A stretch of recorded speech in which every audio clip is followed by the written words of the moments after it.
Hey there, YouTube Nation. It is Knife Guy Rick here with yet another knife review. And today we have something pretty interesting, something that some of you may have seen before and some of you may have not. This is a Paragon Warlock. Very interesting knife, a knife that I've seen on other people's channels and found extremely interesting and ended up picking one up recently. So I've had it for a couple weeks now. It's a pretty cool and interesting knife. So just to kind of give you a little overview of what we'll do today is I'm just going to show you the box. I know that a lot of knives come in different types of boxes, so sometimes it's nice to see what it's coming in. Also, if you're ever worried about whether or not you got a counterfeit knife, it's nice to know what the box should look like. So I'm going to go through the box briefly, talk a little bit about the specifications of the knife compared to some other knives, and then go through the action, the good things, the things I like about the knife, the things that maybe some people might like or not like. Talk a little bit about the price and the value, and then, who I think this knife is right for, and maybe it's right for you, and maybe it's not. So without further ado, let's get into it. So this is the box that it comes in. This is the Paragon Warlock from Asheville Steel in North Carolina, made in the USA. Gotta love American knives, right?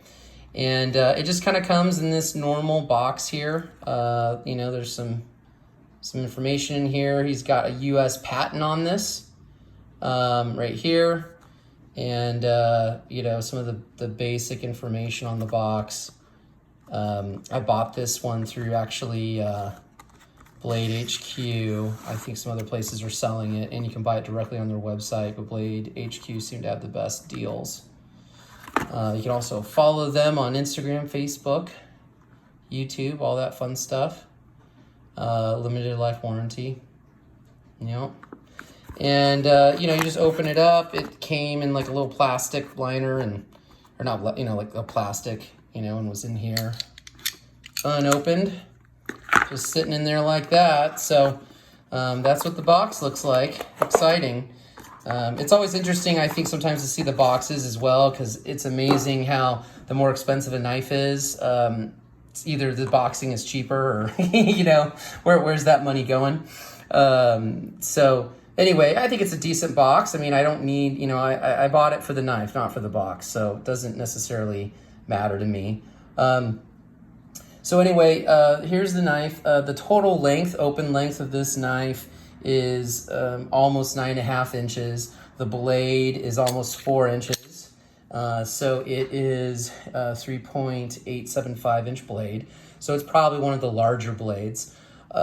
This is pretty cool. I think it's a pretty cool knife. Very interesting design. So as you see, it's kind of like a sheath, right? Right here, there's a button on either side. You open that up to repress it, and then it swings in and then closes up. So it's sort of a sheathed knife like this in your pocket, tip up carry. Right here is, the back part of the knife. It's super cool. I really like it. I didn't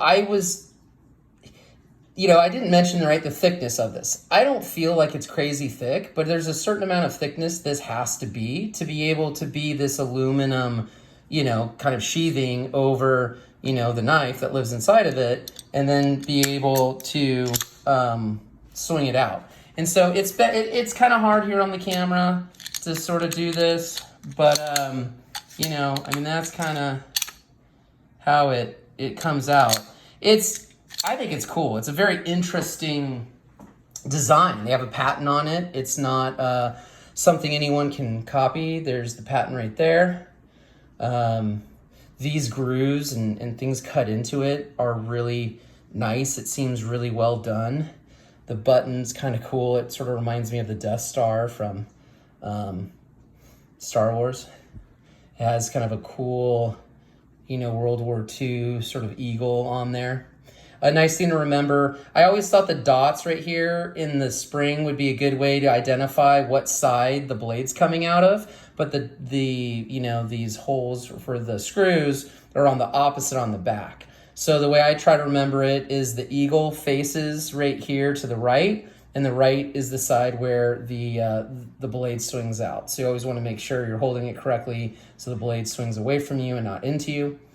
And then it has a reversible pocket clip. This pocket clip actually is pretty nice. And even though that seems like a lot to stick out of your pocket, it wasn't as bad as I thought. It's a pretty cool knife. I enjoy it. So right here, this is the Sorcerer's Stone etching, which is the centerpiece. This is S30V steel, and it was thinner. The blade's a lot thinner than I was expecting, and I was a little bit like taken back by that and wasn't too happy that it was so thin. But then the more I used it, I realized there's a certain amount of thinness it needs to be to fall in here and work correctly. And I think it's as thick as it can be, you know, given the way this thing operates. I know at the 2001 Blade Show, one of the knives that won, I think, like best import knife, and then also I think it got Knife of the Year, I'm not sure, but it's a fox knife that has a dagger blade like this, and it has sort of like a pivot that you do this, and when you do that, it brings the blade out, and then you go back in and brings the blade in. So it's very similar, and I think they have a patent on that.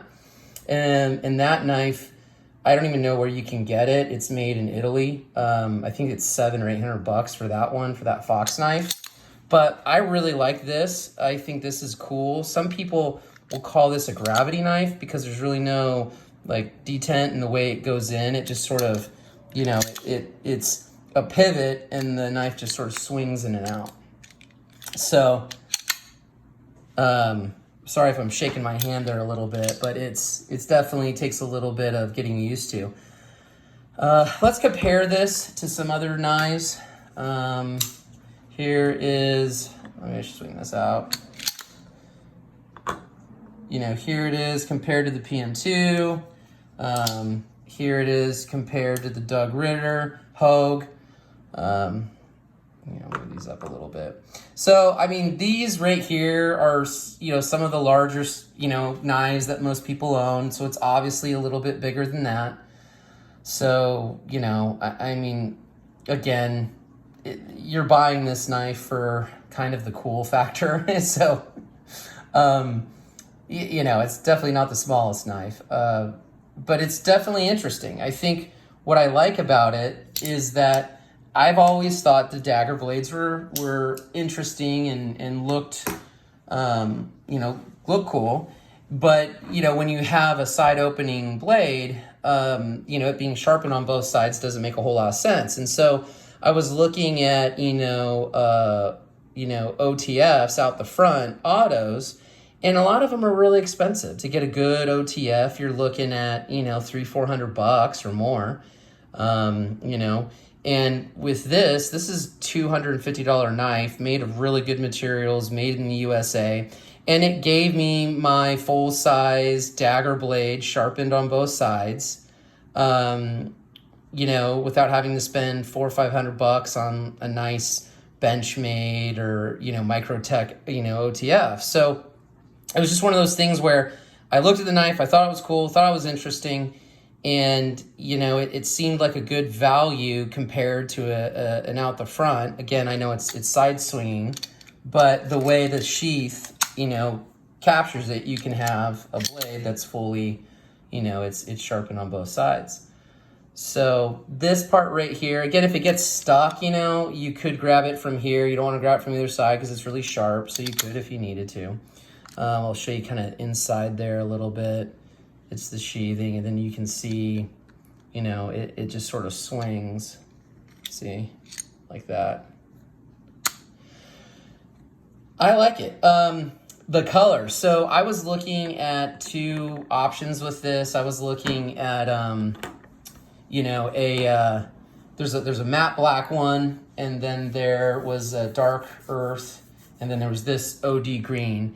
And the dark earth and the, you know, matte black one were sold out. And so I got this one, just, you know, I wanted to get one because I was worried they were going to sell out. Ended up getting more in. So I think all three are available right now. But I found that this disappears in my pocket a lot, or in my jeans doesn't look as, noticeable, because this is a really dark green, and in, dark colored jeans with the black clip, it seemed to be a lot less noticeable. And if you just look at, I just want to bring some other knives out to kind of show you, here's a Benchmade, which is kind of a foresty green, right? It's a foresty green, a little bit of a brighter green. This is more of, kind of a darker, earthy green in a way. But it really kind of hides in the pants there. Here's another green handle that's a little bit more, I think, similar to it. But just something about that finish just feels like it kind of disappears a little bit against other fabric. I think this is the closest I have to it, is this one, which is more of kind of like a green cami.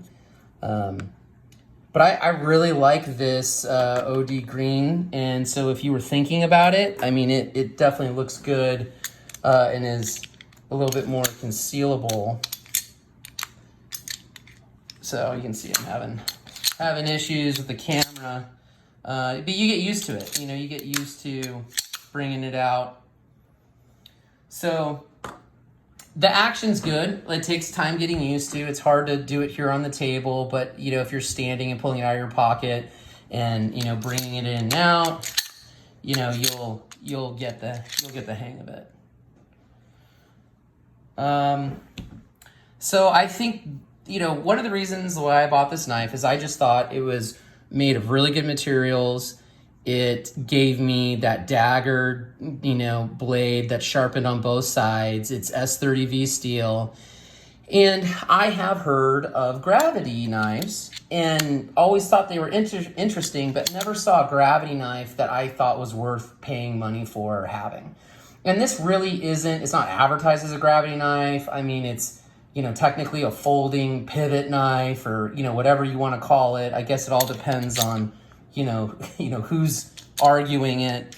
But I thought it was kind of cool to own a knife that was similar to a gravity knife, and that kind of gave you a little bit of that experience.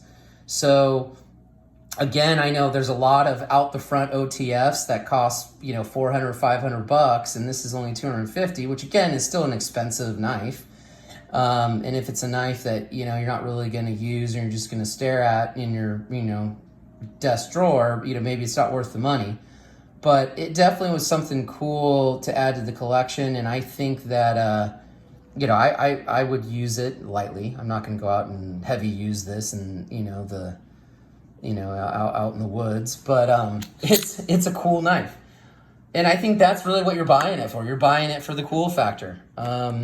And I think you can do that. So, if you're interested in the knife, I'd say go pick one up. Again, I think Blade HQ had the most variety. But I mean, I don't know. How can you not like that? I mean, it's just a very interesting knife. Fun to play with. That's for sure. And made in the USA.